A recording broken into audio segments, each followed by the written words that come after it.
Hello friends, welcome to money law classes. मेरा नाम गौतम दीक्षित है। टुडे इन दिस न्यूज़पेपर हम जो हिंदी न्यूज़पेपर में डेली एडिशन में इम्पोर्टेंट न्यूज़ करेंगे 8 फरवरी 2023 का। So today we are going to discuss again about the earthquake which has happened in the border of Turkey and Syria related to the Anatolian tectonic block, and we will also study that why this earthquake has been so much disastrous. We will try to differentiate between two types of earthquake, that is shallow earthquake and deep earthquake. Now the earthquake which has happened in Turkey is shallow earthquake. जो shallow earthquake होता है वो बहुत ज़्यादा devastating होता है. Okay, so we will understand the different terminologies. Then we will move out to the editorial page. We will be doing about the fiscal deficit. Fiscal deficit क्या होता है, debt to GDP ratio का क्या importance होता है Indian economy में, and how the budget has projected that how it will be in the future, that we are going to study. And then the Pakistan's economy, why it is in turmoil. So we can see that after the Russia-Ukraine crisis, Bangladesh, Pakistan, Sri Lanka, even Nepal, they are under economic crisis going on, mainly because of the rising fuel cost prices. Okay, so we will study the impact of the Russia-Ukraine crisis on developing countries and how India's G20 presidency is going to be helpful for the South Asian countries, which is voicing the problems of global South or the countries which are developing countries. Okay, so let's start with the news. पहला news है earthquake के बारे में, that is quake deaths pass 6,000 as Turkey Syria seek survivors. तो हमने कल earthquake के बारे में पढ़ा था, तो मैं आप लोग को एक रिवीजन दे देता हूँ अर्थक्वेक के बारे में कि अर्थक्वेक, ठीक है। तो व्हाट इज अर्थक्वेक एग्जैक्टली? तो देखिए क्या होता है कि it is a massive release of energy, ठीक है ना, massive release of energy along the faults. ठीक, तो अगर आप जैसे देखेंगे कि अर्थ सरफेस में फ्रैक्चर्स होते हैं, ठीक है, होमोजीनियस नहीं होते earth surface, there are various fractures.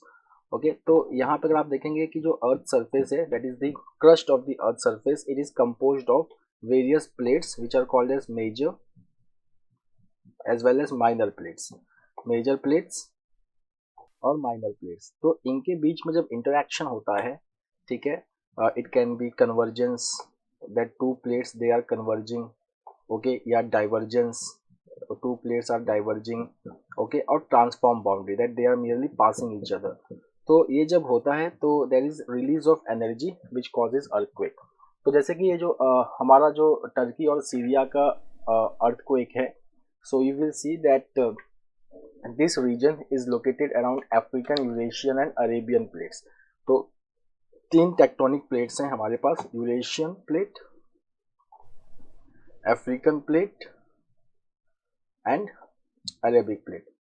तो यहाँ पे क्या होता है कि जब अरेबिक प्लेट और यूरेशियन प्लेट के बीच में जब इंटरेक्शन होता है, या अफ्रीकन प्लेट जब नॉर्थवर्ड मूव करता है, so there is massive release of energy.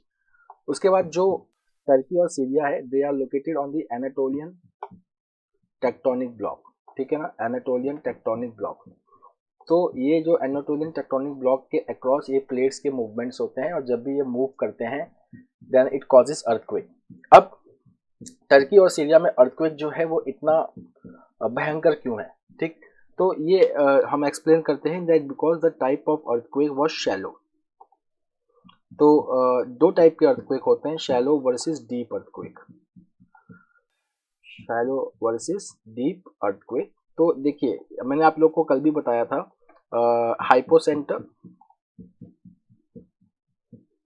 Versus epicentre, ठीक है, hypocentre versus epicentre. Now see this is the earth surface, ठीक है, अब समझो ये फॉल्ट है, ठीक है, इस फॉल्ट के अराउंड एनर्जी रिलीज हुआ, so this will be called as focus और हाइपोसेंटर,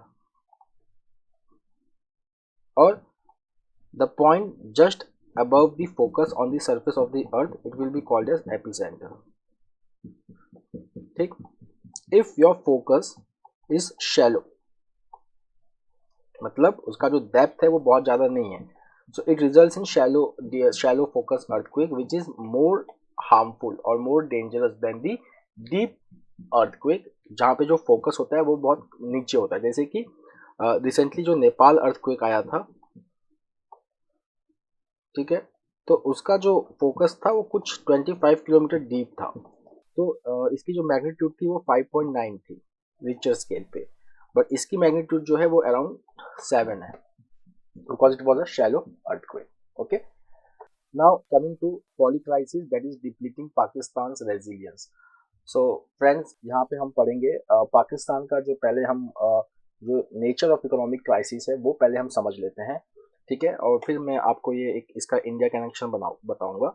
तो देखिए, यहाँ से आप पढ़ना स्टार्ट कीजिए कि पाकिस्तान जो है या कोई भी साउथ एशियन कंट्रीज या डेवलपिंग कंट्रीज जो है, जो इम्पोर्टेड फ्यूल्स पे बहुत ज़्यादा डिपेंड करती हैं, ठीक है, इम्पोर्टेड फ्यूल्स पे, they depend upon imported fuels. अब जब रशिया यूक्रेन क्राइसिस हुआ तो ये इम्पोर्टेड फ्यूल्स के जो कॉस्ट हैं वो बहुत ज़्यादा बढ़ गए, ठीक है। तो कॉस्ट बढ़ने से क्या हुआ, it gave rise to two things. तो एक तो ये हुआ कि जो इम्पोर्ट कॉस्ट है इन फ्यूल्स का, ठीक है, क्रूड ऑयल का, वो बढ़ गया, ठीक।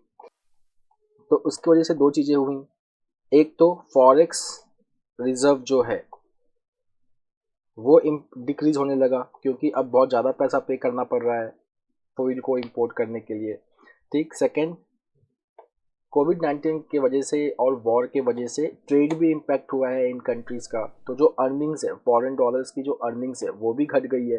So that has resulted into dwindling forex reserve. उसके बाद जितने भी साउथ एशियन इकोनॉमीज हैं वो इस फॉरेक्स क्राइसिस को ओवरकम करने के लिए उन्होंने थोड़ा सा क्लैम्प किया the use of electricity. Okay, तो यहाँ पे अगर आप देखेंगे तो यहाँ से ये होता है कि जो कॉस्ट ऑफ लिविंग है वो बढ़ जाती है, ठीक है ना, which leads to cost of living crisis. की मतलब यहाँ पे क्या होता है कि इन्फ्लेशन हो जाता है बहुत ज़्यादा, ठीक है, this is called as imported inflation. उसके बाद फ्यूल का जो अवेलेबिलिटी है वो काफ़ी कम हो जाता है, विच हैम्पर्स द इकोनॉमिक एक्टिविटी, ठीक है। तो जैसा कि आप देखेंगे रिसेंटली बांग्लादेश को भी आईएमएफ से शॉर्ट टर्म फंड मिला हुआ है, short term help of $4.7 billion. Pakistan को भी मिला है $1.1 billion with stringent condition that Pakistan has to follow stringent conditions to get this $1.1 billion of help from IMF, which is the 23rd agreement of Pakistan with IMF, ठीक है। सो यहाँ पर आप देखेंगे कि यहीं से जो है कॉन्सेप्ट आता है ग्लोबल साउथ का, ठीक है। ग्लोबल साउथ का जो कॉन्सेप्ट है that consist of developing countries, okay, developing countries. तो डेवलपिंग कंट्रीज जितने भी हैं वो ये प्रॉब्लम है वो बहुत ज़्यादा फेस कर रहे हैं, ठीक है। एक तो उनकी रूपी डेप्रिशिएट हो रही है, उनका जो लोकल करेंसी है वो डॉलर के अगेंस्ट डेप्रिशिएट हो रहा है, फ्यूल का शॉर्टेज है, इन्फ्लेशन बहुत ज़्यादा है। इन पाकिस्तान में अगर आप देखेंगे तो इन्फ्लेशन जो है वो 28%, highest in 4 decades, highest in 40 years.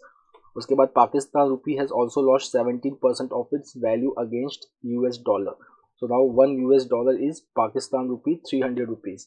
उसके बाद फॉरेन एक्सचेंज रिजर्व्स है, it is nearly $3 billion, which is not even enough for months import, एक महीने का जो इम्पोर्ट्स है, ओके। तो यहाँ पे ये सारी जो कंडीशंस हैं वो फेस कर रही हैं developing countries including Pakistan, okay. अब पाकिस्तान में अगर हम देखेंगे तो पाकिस्तान में सिचुएशन पहली बार वो ऐसा फेस कर रहा है which is like partial default. इसके पहले भी पाकिस्तान का ने जब न्यूक्लियर टेस्ट कंडक्ट किया था 1998 में, ओके, तो भी इकोनॉमी जो है वो इतनी प्रिकेरियस नहीं थी, not even in 2008, okay. There was one time when Pakistan was about to default when 9/11 happened, but then Pakistan economy had to be rescued and bailed out.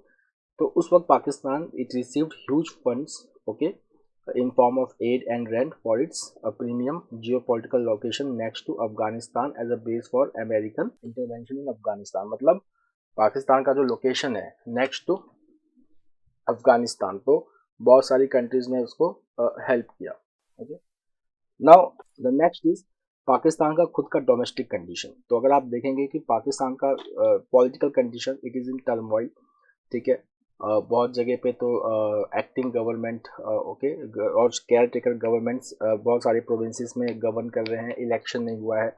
उसके बाद जो वहाँ इमरान खान है who has been ousted from the parliament, now he has caused a stir in Pakistan politics। and the next is the terror show, ठीक है। तो वहाँ पे अगर जैसे हम देखेंगे कि जनवरी 30 को पेशावर में मॉस्क में बॉम्ब ब्लास्ट हुआ, विच किल्ड ओवर 100 वर्शिपर्स। अभी तक ये क्लियर नहीं है कि तालिबान का कौन सा faction, okay, whether it was Tehrik-e-Taliban Pakistan which was behind this attack. So this is the condition through which Pakistan is currently going.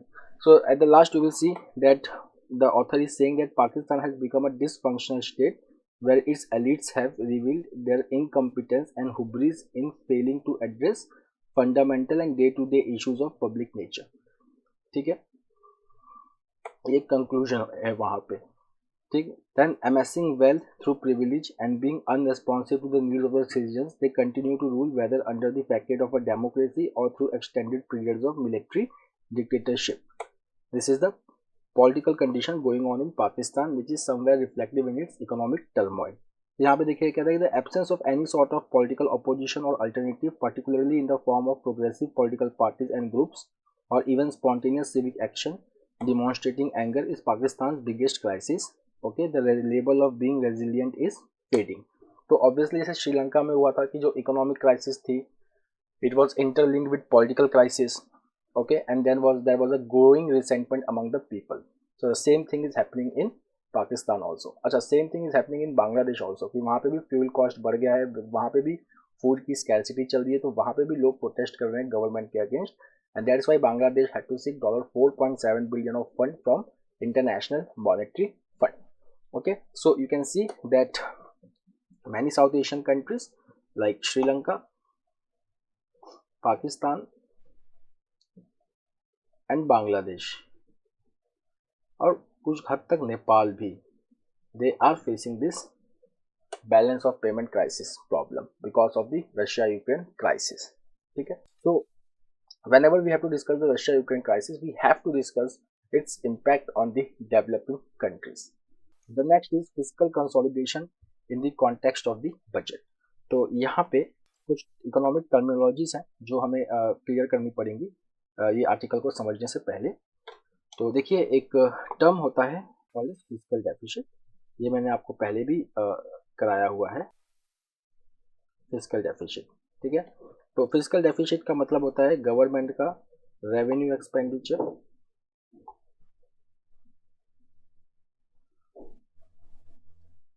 Plus capital expenditure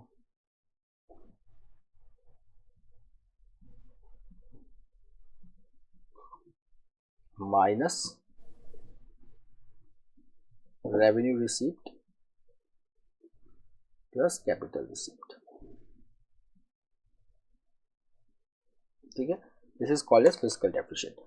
fiscal deficit जो है, it shows the extent of borrowing the government will do in the coming financial year, extent of borrowing, ठीक है।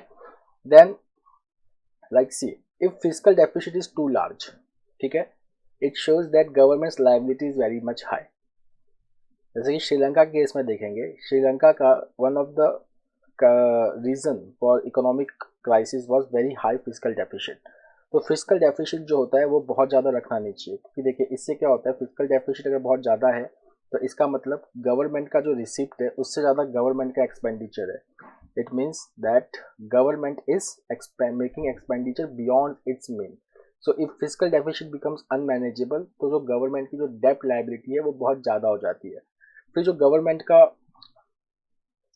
Capacity है to invest, that decreases because government has now very large liabilities. Okay, so fiscal deficit has to be controlled. तो हमारे India में एक act है, ठीक है, that is called as FRBM Act, FRBM Act 2003.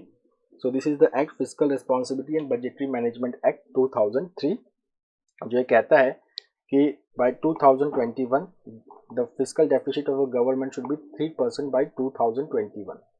तो इसको अमेंड किया गया था 2018 में, and the fiscal deficit target for government was capped at 3% by 2021। अब जो हमारा ये इकोनॉमिक ईयर जो खत्म होने वाला है 31 मार्च को, उसमें जो फिस्कल डेफिसिट है वो 6.4% है। नेक्स्ट ईयर के लिए जो बजटरी टारगेट है फिस्कल डेफिसिट का वो कितना है, 5.9%। उसके बाद the government is aiming to bring this fiscal deficit to 4.5% by 2025-26, ठीक है, नेक्स्ट 2 years, फाइन। तो ये गवर्नमेंट का फिस्कल डेफिसिट का टारगेट है। Got it. Now the second thing is कि गवर्नमेंट जो है वो 3% को इसके लिए ब्रीच किया है क्योंकि देखिए गवर्नमेंट का जो कैपिटल एक्सपेंडिचर होता है, कैपिटल एक्सपेंडिचर का मतलब वो expenditure which is going to create new infrastructure in the economy. तो जो गवर्नमेंट का कैपिटल एक्सपेंडिचर है वो इस वक्त ज़्यादा है। इस बजट में भी गवर्नमेंट ने कैपिटल एक्सपेंडिचर जो है अपना बहुत ज़्यादा बढ़ा के रखा हुआ है because it acts as a multiplier. ठीक है, मल्टीप्लायर का मतलब कि अगर गवर्नमेंट 1 रुपया खर्च करती है तो उसका जो आउटकम है वो 2.5 होता है। ठीक है, मतलब कि 1 rupees expenditure in infrastructure creates 2.5 rupees, like that is called as multiplier effect. ठीक है, और जो रेवेन्यू एक्सपेंडिचर का जो मल्टीप्लायर इफेक्ट होता है वो लेस देन 1 होता है। अगर गवर्नमेंट 1 रुपया खर्चा कर रही है तो गवर्नमेंट को 1 रुपये से कम मिलता है। So government has kept the capital expenditure high. Okay, so that's why fiscal deficit for the budget has been kept at this targets. Now coming back to this news, so यहाँ पर हम देखेंगे तो यहाँ पे देखिए लिखा है कि the government expenditure is budgeted to grow at 7.5%, while nominal GDP growth is estimated to fall from 15.4% to 10.5% in 2023-24. Thus, the total expenditure related to GDP is going to fall from 15.3% to 14.9%. Now the next is कि government का capital expenditure देखिए कितना है। So see increase in centre's capital expenditure is budgeted at 37%, while that in revenue expenditure it is only 1.2%. अब देखिए RBI का एक estimate है विच सेज कि जो गवर्नमेंट का दैट इज सेंट्रल गवर्नमेंट का जो कैपिटल एक्सपेंडिचर होता है it has the multiplier effect of 2.45, while that for revenue expenditure is 0.45. This is very important, जो मैं आपको अभी समझा रहा था कि अगर गवर्नमेंट कैपिटल एक्सपेंडिचर करती है इकोनॉमी में तो उसका मल्टीप्लायर इफेक्ट कितना हो जाता है 2.45। कि 1 रुपया का गवर्नमेंट इन्वेस्ट करती है तो वो जनरेट कितना करेगा 2.45 रुपीज। और जो रेवेन्यू डेफिसिट का जो एक्सपेंडिचर होता है अगर गवर्नमेंट 1 रुपया एक्सपेंड कर रही है तो वो कितना जनरेट करेगा 0.45। उसके बाद investment expenditure by central public sector undertaking that is PSU is budgeted to fall by 0.2 percent points.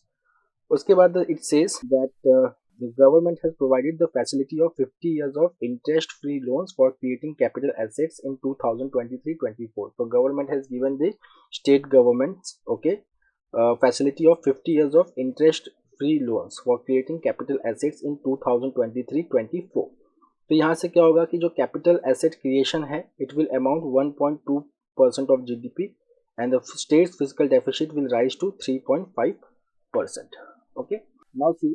The Fiscal Responsibility and Budget Management Act, okay, as amended in 2018. So the center is mandated to take appropriate steps to limit the fiscal deficit to 3% of GDP by March 31, 2021.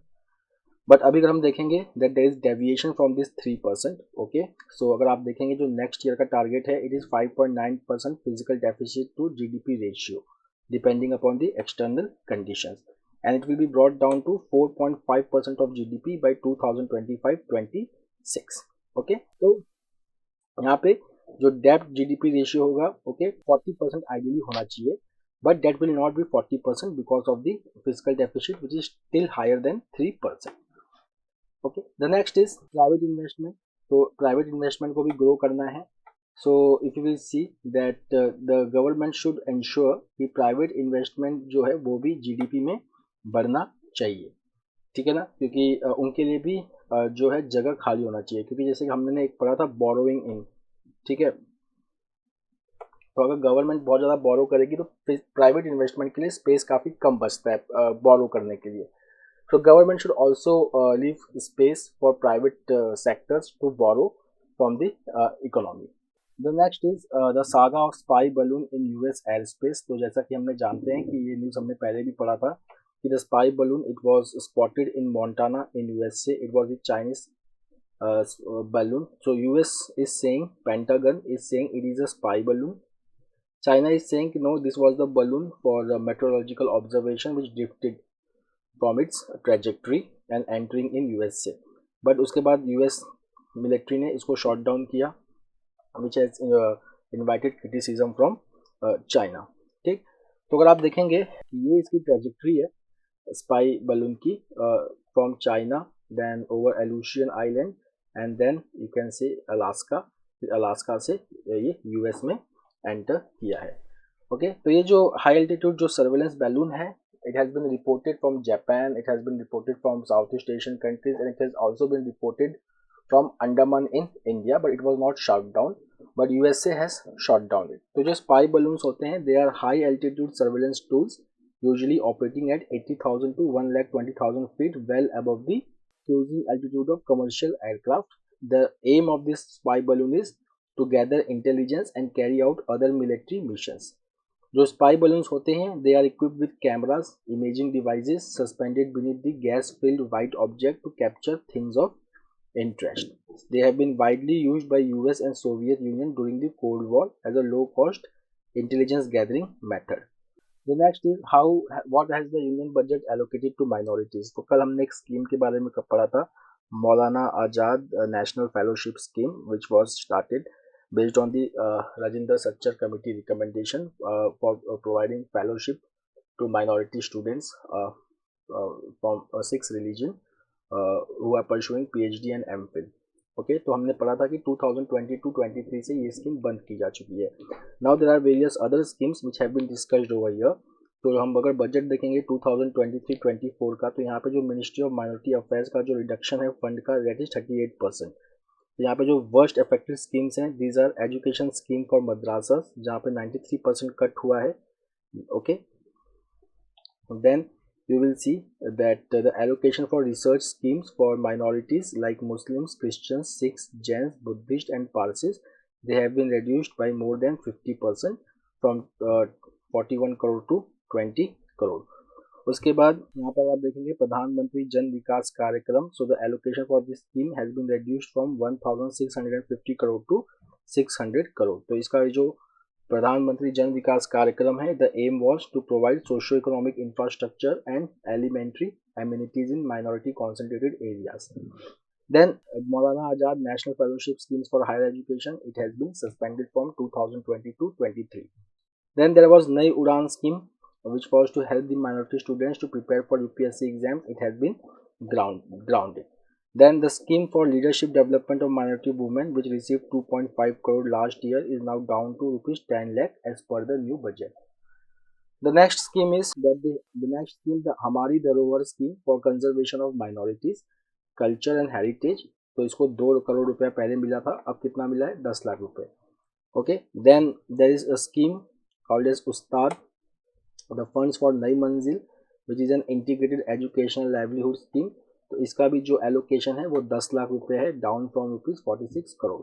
Then Ustaad, that is upgrading the skills and training in traditional arts craft for development scheme. So the monetary allocation was slash to rupees 10 lakh in comparison to rupees 47 crore. Then the next is the loan subsidy to minorities to study abroad under the Paro Pradesh scheme is withdrawn. तो यहाँ पर अगर आप देखेंगे कि this reduction in overall expenditure came shortly जब prime minister ने कहा था कि that there is need to build bonds with Pasmanda and Bohra Muslims so that nobody is left behind.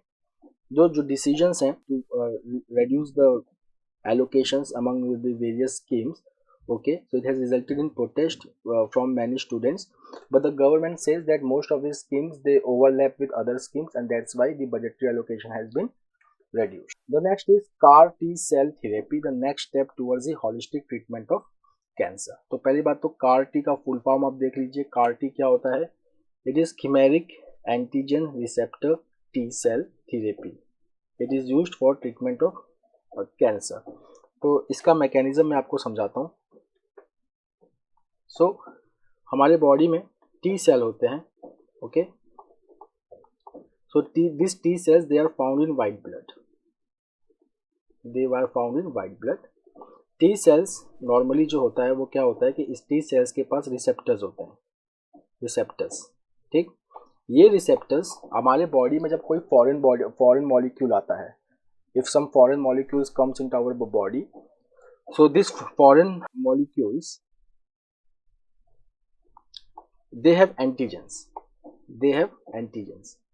तो ये जो टी सेल का रिसेप्टर होता है ये इस एंटीजन के साथ बाइंड करता है, ठीक.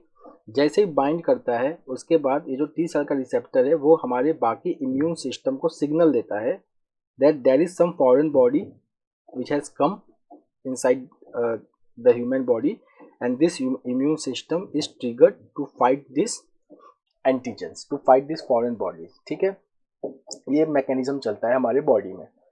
अब यहाँ पे क्या होगा कि ये जो टी सेल है, ठीक है, इनको बॉडी से बाहर निकाल के इनको मॉडिफाई किया जाएगा कि ताकि जो कैंसरस सेल्स होते हैं जिसको हम ट्यूमर कहते हैं, ठीक है, ट्यूमर, तो जो ट्यूमर्स के जो एंटीजेंस होते हैं उनके साथ टी सेल का रिसेप्टर जो है वो लॉकिंग कर सके या उनको पहचान सके. So this T cells will be modified. So this modification of T cells so that they have a receptor to bind with the antigens of the tumor so that the immune system can be triggered to fight this tumor. This therapy is called as chimeric antigen receptor T cell therapy. ठीक है ना, chimeric antigen receptor. तो ये जो T cells हैं, ठीक है, तो T cells they will be modified and they will have a receptor, okay, fine, which can bound with chimeric antigens and then the immune system will be triggered to fight the tumors. ये mechanism है. Got it. तो ये जो mechanism है, जैसे कि chemotherapy भी होता है, बहुत कुछ होता है, तो ये मैकेनिज्म देखो दिया कैसे जाता है. दिस पहले तो वाइट ब्लड को निकाल लेंगे, पहले तो ब्लड को निकालेंगे, वहां से वाइट ब्लड एक्सट्रैक्ट करेंगे, फिर टी सेल्स को निकालेंगे, उसको मॉडिफाई करेंगे और फिर उसको बॉडी में डालेंगे. ठीक है, जब ये प्रोसेस हम करते हैं तो बॉडी में कैल्शियम की कमी हो जाती है, तो कैल्शियम अलग से दिया जाता है बॉडी को. और ये थेरेपी करने से कुछ टाइम पहले कीमोथेरेपी किया जाता है, माइल्ड कीमोथेरेपी किया जाता है कि ताकि इम्यून सिस्टम्स के जो बाकी सेल्स हैं उनको दबा दिया जाए ताकि टी सेल्स पहले अच्छे से फंक्शन कर सके. ठीक है, अब ये जो टेक्नोलॉजी है ये काफ़ी एक्सपेंसिव टेक्नोलॉजी है. अभी ये बहुत सारे बाहर के कंट्रीज में अवेलेबल है, इंडिया में अभी ये नेसेंट स्टेज पे है. Okay, so I have explain you the phenomena which you can refer. सो यहाँ पे आप देख सकते हैं how widespread it is use. So you can see that the complexity of preparing CAR T cells has been a major barrier to their use. Okay, and the technical and human resources required to administer this therapy are also considerable. Treatments in US cost more than $1 million. Trials are underway in India with companies looking to indigenously manufacture CAR T cells at a fraction of the cost, and the preliminary results have been encouraging. फिर in India की अगर हम बात करें, then introducing any new therapy faces the twin challenges of cost and value. Critics argue that developing facilities in India may be redundant or inappropriate as even when it becomes cheaper. CAR T cell therapy will be unaffordable to most Indians. The next is India's relief mission to Turkey and Syria. So India has sent 4 Indian Air Force C-17 Globemaster transport aircraft with relief material, 30-bed field hospital and rescue and medical personnel to Turkey to assist the earthquake hit region. ठीक है, और Syria के लिए India is dispatching medical supplies in IAF C-130 transport aircraft to Damascus. हमने कल energy के बारे में पढ़ा था कि इंडिया में इंडिया एनर्जी वीक जो है वो होस्ट किया जा रहा है, इंडिया एनर्जी वीक. ठीक है, 2023 इंडिया एनर्जी वीक. तो यहाँ पे अगर हम देखेंगे कि हमने कुछ दिन पहले भी पढ़ा था G20 से रिलेटेड जो ग्रुप बैटरी है रिन्यूएबल एनर्जी में, तो उन्होंने बताया था कि जो मेजर चैलेंज है from shifting to fossil fuel based energy to renewable energy, that is related with storage batteries. ठीक है, storage batteries and lithium ions ये चैलेंज बताया गया है. ठीक है ना, कि अगर हमें ट्रांजिशन करना है फॉसिल फ्यूल से रिन्यूएबल एनर्जी बेस्ड सोर्सेज पे तो हमें स्टोरेज बैटरीज चाहिए होंगी. These are very important. तो जो इंडिया एनर्जी वीक है, it is focusing on the supply chain of renewable energy sources. The next thing comes is that what is the future of coal and fossil fuel in the world. तो अगर आप देखेंगे कि जो सुल्तान Al जबेर हैं, who is the president designate of next UN summit on climate change, that is conference of party 28 which will be held in UAE. और उसके president कौन होंगे? Sultan Al Jaber. He is saying that it will not be sufficient, renewable energies will not be sufficient particularly to transition industries that are entirely dependent on fossil fuel. Okay, so you can see that he has pushed for investment in minimizing the carbon footprint of hydrocarbons. So he's sending that spending on these fundamental enablers of decarbonization is less than 5% of what is spent on renewables. Okay, so he's saying that without a breakthrough in battery storage, now see, he's also highlighting the same problem, that without a breakthrough in battery storage, we must invest heavily in carbon capture, nuclear power, and hydrogen value chain. Okay, so he's saying that the world still needs hydrocarbons and will need them to bridge from the current energy system to the new one. We cannot unplug the current energy system before we have built the new system. Now the factual information, the COP28 is slated to be held at Expo City, Dubai between November 30 and December 12. Now one liner, Pakistan has lifted its ban on Wikipedia services on Tuesday after the country's media regulator blocked the site last week for not removing blasphemous content. Okay, so Prime Minister Shahbaz Sharif ordered the unblocking late on Monday. The next is the new global epicenter of terrorism or violent Islamic extremism is now sub-Saharan Africa. Okay, तो यहाँ पे एक UN की report आई है which is saying कि अब जो sub Saharan Africa है that is becoming the epicentre of terrorism. There has been increase of 92% new recruits to extremist groups, okay, who are joining this groups for better livelihoods according to the UNDP report. So what is UNDP? It is United Nations Development Program. ठीक है. अब सब Saharan Africa की अगर हम बात करें तो we are particularly talking about Somalia. यहाँ पे जो टेरर ग्रुप जो एक्टिव है it is called as Al Shabaab. Now WHO, World Health Organization, is saying that Turkey and Syria earthquake could affect up to 23 million lives. So up to 23 million people could be affected by the massive earthquake that has killed thousands in Turkey and Syria, having the long term impact on this country. So यहाँ पर अगर आप देखेंगे that civilian infrastructure and health infrastructure have been damaged across the affected region. Now coming to very difficult to write after stabbing, says Rushdie. तो सलमान रश्दी, ठीक है, who is the Booker Prize winner and his recent novel is Victory City. तो ये important है, exam में आ सकता है that who is the author of Victory City, then he is Salman Rushdie.